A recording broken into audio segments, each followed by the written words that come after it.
ఏ Danny, Ghazni Mohammed 17 సార్లు యుద్ధం చేసి ఓడిపోయాడు. ఆడి మీద నెగ్గినోడి పేరంటే తెలుసా? పోనీ ఓడిపోయిన ఈడేందుకు గుర్తున్నాడు తెలుసా?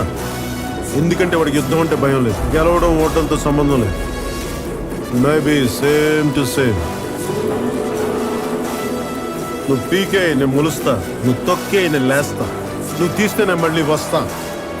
నీ కాపలేని యుద్ధం ఇస్తా.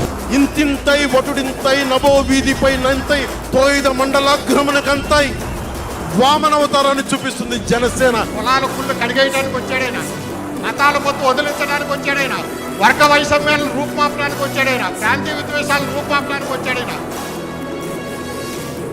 ఒకవేళ మీ పార్టీ కార్యకర్తలే ఏమైనా మిస్టేక్ చేస్తే మీరు ఎలా రెస్పాన్సిబిలిటీగా ఉంటారు?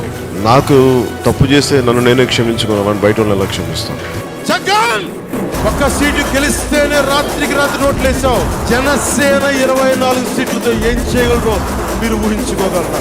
జనసేన తెలుగుదేశం ప్రభుత్వం వచ్చిన వెంటనే లా అండ్ ఆర్డర్ సిచ్యువేషన్ మటుకు చాలా చాలా చాలా బలంగా, పోయినసార్లా కాకుండా మనం బలమైన మెజారిటీతో మన జనసేన గెలుపుకుంటే మనస్ఫూర్తిగా మేము తెలియజేసుకుంటూ ఆంధ్రప్రదేశ్ని కాపాడుకునేవాడిని, భీమవరాన్ని కాపాడుకునేవాడిని. జగన్ గుర్తుపెట్టుకో, అర్ధపాతాళానికి తొక్కకపోతే నా పేరు పవన్ కళ్యాణే కాదు, మా పార్టీ జనసేనే కాదు.